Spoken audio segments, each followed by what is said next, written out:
Planetside 2 is a unique game in the sense that it facilitates quite the list of ways to play the game. It gives a lot of freedom to the player that will in turn deliver a wide variety of gameplay experiences, and such a game is bound to generate a lot of, let's say, differing opinions on how the game should play. Maybe even some, let's just say, hot takes. G'day there once again viewers, your mate Kamikaze78 here, and today I thought it would be fun for us to share some of our hottest takes about Planetside 2.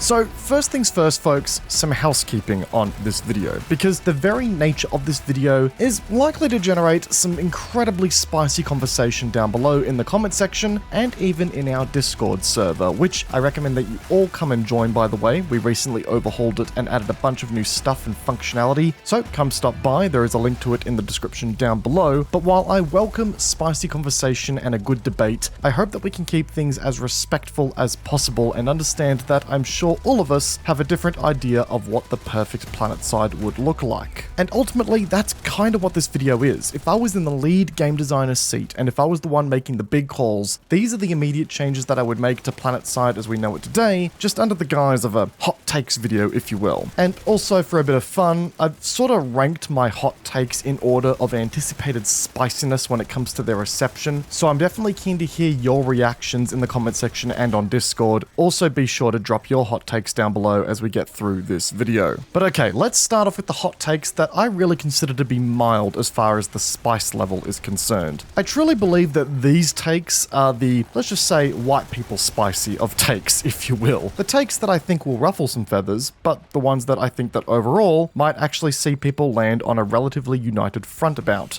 But we'll see how we go. Let's start off with a pretty easy one, at least I feel it is. Planetside's territories should have been much larger, encompassing multiple objectives for different domains of play. Much to the surprise of many, I'm sure, I actually really want to see Planetside's combined arms nature and the scale of its fights be more of a forefront of the experience. I know that I've made many pieces of content lately that talk to my distaste of things like air and ground vehicles farming infantry, but don't mistake that for a wish to see these elements of the game removed entirely. No, to be clear, I just wish that the game's flow better handled the multitude of playstyles that players end up gravitating to, and the sheer amount of players that can actually land themselves in one fight in Planetside. And I truly believe that by expanding out the territories of Planetside in scope, we may be on the right path to cultivating better, healthier fights. Right now, Planetside 2's continents split themselves up into territories that tend to best compare themselves to, I'm going to say it, Call of Duty maps. Small to medium scale maps that house a number of objectives within close proximity of each other that often force a lot of players into a few rooms and choke points. When the population numbers get high enough, infantry engagements often get as stalematey as they come, with vehicles more often than not feeling left out entirely, and in order to achieve any semblance of neuron activation that they can, they look for a sightline to just jam themselves into and start spamming away, killing infantry. But what if, for example, Planetside territories compared themselves more so to, say, battlefield maps? Larger plots of land on a continent that featured multiple objectives that were spread out over longer distances, sometimes requiring vehicles to get between objectives even within a single territory. You know, you could have multiple hotspots in which infantry would be the primary and dominant domain, while also having multiple objectives littered in, say, less built up hotspots where infantry could still exist, where in which though vehicles would have the dominating presence. The design philosophy would not only give vehicles an additional objective to fight for alongside the infantry in the territory, but it would also help to spread people out a little bit so that there's actually some ability for fights to be more dynamic in nature. Of course, you would still have your big key facilities like biolabs, tech plants, watchtowers, stuff like that, but around these key landmarks, you would also have additional objectives in smaller built-up areas that would, require attention of the attacking or defending populace. In my eyes, it would allow for a much more dynamic experience and much healthier fights, beyond just, everyone just jamming themselves into a doorway or two and throwing as much explosives as possible down range. But okay, keeping the ball rolling, and this one is a bit more of a tick and flick situation, I feel, but pocket orbital strikes are bad for the game. Yes, I know that pocket orbital strikes bring some meme value to fights, and the community will often set personal challenges as to how many of these they can jam into a fight in quick succession. But I'm sorry, I feel like they just act as an annoyance more often than not. They are a big factor in completely devaluing the construction system, which despite my views on the construction system's place in the game, I'm not a huge fan of someone just being able to right-click on a base and delete it immediately. But beyond that, I often find that they just act as a total annoyance in the grand scheme of any fight in the game. Got a bunch of enemies bunched up in a building that you're ready to finally make some ground on? Never mind, an enemy outfit leader right-clicked on the map and sent you all to Jesus. Spot an enemy sunderer outside? That's fine, a cheeky right-click on the map and you can nuke it immediately. You see, at least with orbital strike uplinks in player-made bases, you can see there's a looming threat of an orbital strike. You can see when the range is coming, and if you choose to, you can directly make an effort to counter it. With an outfit pocket or orbital strike, there is no counterplay option. It is just a I win button, and that is not a healthy thing to have in the game. So while the memes of everyone typing in the L chat harder daddy are all well and good, I think the outfit orbital strikes are bad for the game and should be yeeted out of the game entirely. But okay, this next one was very close to moving up to the next spice level for this video, but well, I felt like the majority of the community may actually agree with me on this one. That being that infiltrators should not be able to aim with their weapons while cloaked. You see folks, infiltrators, and more specifically their cloak functionality, has long been a point of contention within the wider community. While the humble SMG cloaker has copped a lot of flack over the years for being able just to emerge out of thin air and gun you down with an SMG, I actually take a much larger issue with the sniper cloaker. You see folks, with Planetside being a client-side game, it's not uncommon to have a cloaked sniper come out of cloak and nail you with a headshot before you even had a chance to perceive that they were even there. Sometimes the shot will even come from a cloaker that on their screen has come out of cloak and shot you, but on your screen hasn't even emerged yet. With a lot of players also now playing on scuffed pings due to server availability, myself included, this only exacerbates the feeling and means that there are a lot of times where you won't see a person 1 second and the next, you're dead. No warning, no opportunity for counterplay. Just boom, back to the spawn screen, idiot. And while I have no issues with sniper rifles being in the game like this, and I have major respect for the kinds of players who have the precise crosshair placement to make these sniper rifles work in all ranges of engagement, this kind of interaction is unhealthy and doesn't welcome good engagements. And the biggest fuel to that interaction is the fact that a cloaker can aim down sights and line up a kill before revealing themselves to their enemy. So, by having infiltrators not be able to aim with their weapon while they are cloaked adds that sort of buffer. Another game which did this was called Leap. Now, while it's not the most successful game out there on the market at the moment, it had a sniper class that could cloak, but you had to come out of the cloak in order to aim down the sights at all. What it did in turn is it created a much healthier, far better balanced interaction with a class that placed an emphasis on a cloaking ability. The cloaking ability in this sense, though, was more of a mobility tool and less of an aggression tool. If you were to limit players so that they would have to come out of cloak before actually aiming down sights to line up a shot, it would place a forced time gap between when an infiltrator could secure a kill and when they were potentially visible to the player they were targeting, inviting a higher opportunity for counterplay. This would also place a higher focus on the infiltrator's role of being a flanker class and placing a heightened risk of treating it like a small heavy assault. But okay, with that said, we've passed level 1 of spice here. Let's turn the heat up a little bit, let's amp it up. The next hot take for the day actually plays off the past point about infiltrators and their sniper rifles. That being that one-shot kill weapons in this game should be incredibly unforgiving in their nature. Planetside 2 is a game that sports an average theoretical time to kill of approximately 500 milliseconds. And I know that this may come as a shock to some of you, but that's actually an insanely long time to kill when you look at the wider FPS genre. Most games nowadays tend to sport an average time to kill that sits at around about 200 to 300 milliseconds. Of course, when you start factoring player accuracy and engagement distances, those numbers are going to bloom accordingly. But the theoretical numbers give us a good idea of the game's average pace and time to kill, and Planetside is on the longer end of the spectrum in the market. So when you have a longer stretching average time to kill in your game for automatic weapons, but then also feature weapons that can one-shot opponents, or one-frame them essentially, you're going to quickly come across some very frustrating situations in the gameplay. Of course, this primarily encompasses things like shotguns and sniper rifles, which, to be clear, I am okay with being in this game. Truly, I don't have a huge issue with shotguns and sniper rifles being here. But in saying that, I think if you are going to have them in the game like this, then they need to be incredibly unforgiving if you miss a shot with them or if you get things wrong. That, folks, is the risk versus reward that comes from using a weapon that can potentially blast an opponent back to the spawn screen before they even recognize you're a threat. The risk to reward ratio needs to be aligned appropriately in order to have these things balanced in the game properly. I bring up this point in particular in response to some murmurings that I've seen on Planetside discords around shotguns not being forgiving enough right now, and to that I respond that, well, that's the price you pay for having a weapon that can turn opponents into a red mist with a single click if you wish to do so. But moving on, these next two I know are definitely going to raise some questions here today, but here we go. Firstly, construction should have been a supplementary system to developer-made bases only.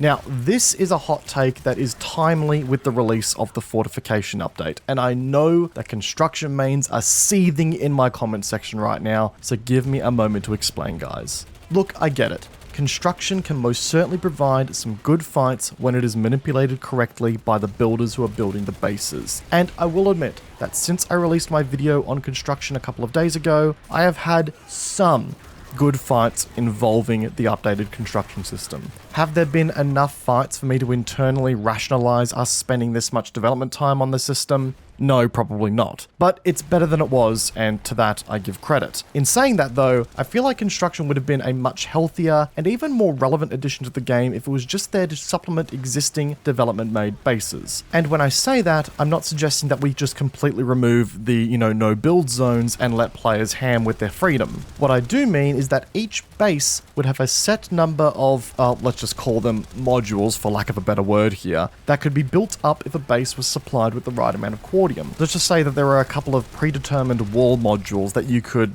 opt to construct at a base should you wish to do so. Or maybe there's a couple of extra turrets you could put around on the fringes of the territory to help defend it a little bit more. Or a bunker, or a secondary spawn point. Look, it's a difficult concept to sort of explain without visual aid, but I think Battlefield 5 had a similar system in place with its maps. It takes a lot of the guesswork out of the construction system and how it interacts with the core game, and it simplifies it down to being a supporting mechanic of the main bases in the game. But its presence in the game still offers a route for more logistics-based players to help a fight and to play their part. This hot take does take a lot of the creativity out of the construction system, to which I am aware is likely to be unpopular. I guess that's just the way I would have added player-made base fortifications to the game if I was the head honcho. But this sort of ties into our next hot take for the day, and once again, a take that I put right on the borderlines of going to the next category of spiciness, if you will, because I feel like this is really going to get under some people's skins here today. That being that Planetside sandbox nature, one of its biggest features, is also one of its biggest downfalls.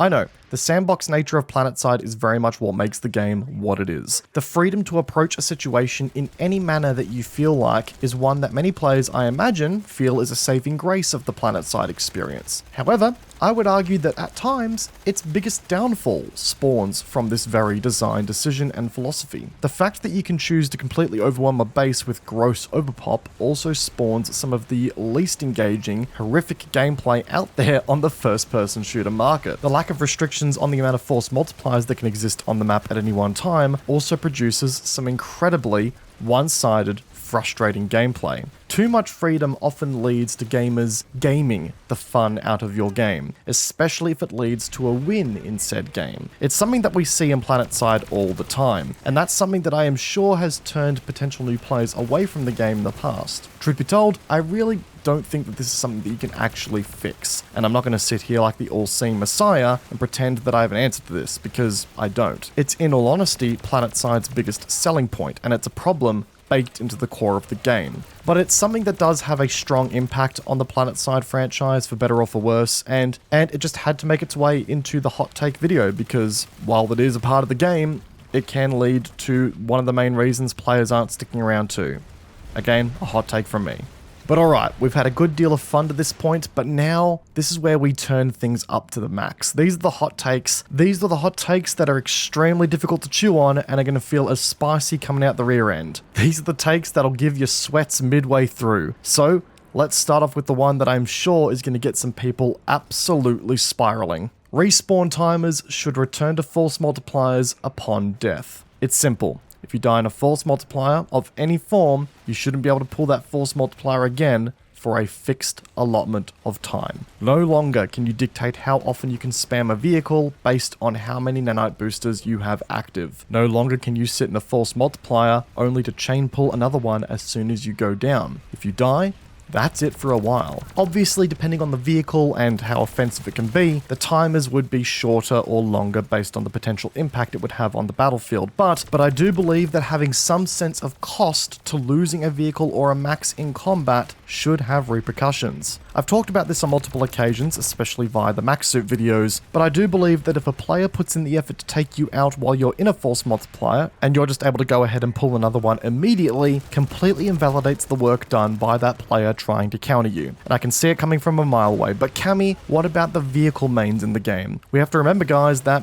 games like Battlefield have people who are most proficient or even main vehicles, but those vehicles have respawn timers to ensure that if you do kill a proficient vehicle player, then there is going to be this moment of reprieve, this moment of being able to catch your breath. A moment of relief, if you will, and you can revel in the accomplishment that comes from killing a high-skilled player in a vehicle. That exists thanks to respawn timers and a bit of moderation in how many vehicles are available at a time. Something that I think Planetside would benefit greatly from. Okay, let's throw a faction-specific hot take in there, just to get everyone's blood boiling, so everyone grab your popcorn for this one. The Vanu Sovereignty are not an overpowered faction. Sure, some incredibly skilled players may sit on that faction, and sure, they may all use weapons like the Beetlejuice, but statistically, ladies and gentlemen, the Vanu Sovereignty as a whole are not an overpowered faction. And before anyone starts throwing stats at me like alert wins, those prove nothing. The only thing that alert wins prove is the competency of the players on that faction in playing to the alert meta. As far as actual game performance is concerned, the VS as a faction are just about where they should be as far as functionality is concerned. In fact, I would even go as far as to argue that their assault rifle and LMG arsenals from a whole of arsenal perspective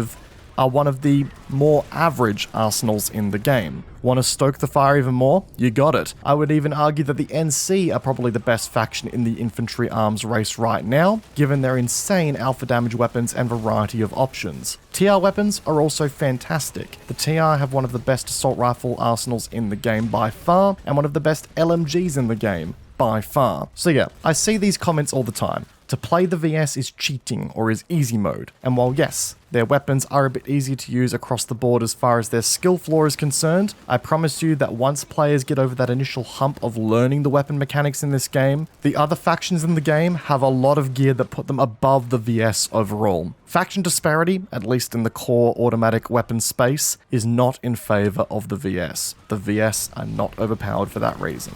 Okay, that was a fun one to do, and I can feel the tidal wave of angry typing coming my way. But if you thought that was the worst I had for this video, oh boy, y'all have got another thing coming. Ready? Heavy assaults are not overpowered. How many times in the last week do you think you've seen a player, whether they be on Reddit, the forums, Twitch chat, in-game, or in a YouTube comment section, complain that the heavy assault is overpowered or is a crutch that is relied upon by bad players and they should not be doing this? And sure, while a heavy assault that's got full ability charge will gain an extra, say, 440 to approximately 1500 effective HP to play with, in the context of Planetside 2, and all of the different types of damage you can take at any given time, and the scale of players that are in the game here, it's really not a lot of HP in the grand scheme of things. While a full strength heavy assault shield may afford you a couple of extra hits that may just let you survive in a good one-on-one gunfight, it's not the crutch automatic I win button that gets you across the line. There's still crosshair placement, accuracy, and all that fun stuff to consider. The heavy assault's role in the game is to be this brick shithouse that is designed to either hold a position or bust through one. And a lot of players that are very proficient at the game, who also tend to play the heavy assault class, will more often than not even need the overshield to get the job done in killing players in a one-on-one gunfight. The situation in which the heavy shield is required is when they take a 2-on-1 or sometimes a 3-on-1. In that case, the heavy assault is doing its job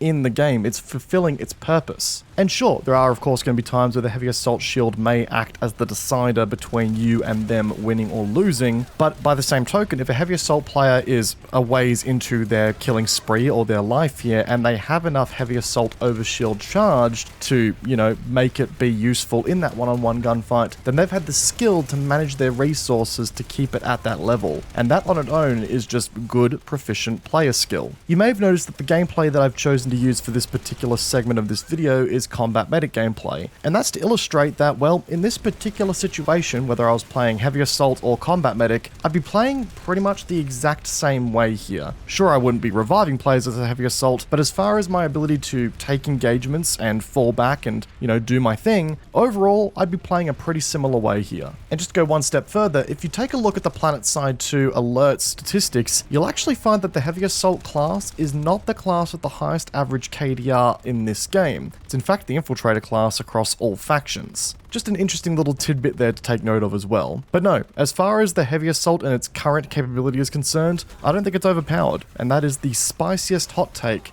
that I have for this video. And well folks, I don't know about you guys, but after all that hot and spicy talk, I am sweating a little bit and should probably get going. So if you enjoyed today's video, be sure to backhand the like button, as it does go a long way to supporting the channel. And if you're new here, consider hitting that subscribe button whilst you're at it to stay up to date with all future video uploads. Jump in the comment section down below and in our Discord server to get talking about all of the hot takes that we've had from today. I'm keen to see all of your conversation points on this one. And as another spicy reminder, make sure you go ahead and follow our Twitch channel as well to stay up to date with all future streams that we do every Tuesday, Thursday, and Sunday. Once again, guys, I hope you enjoyed today's video. Peace out, and I will see you guys all in the next one. Take care, guys. Have a good one.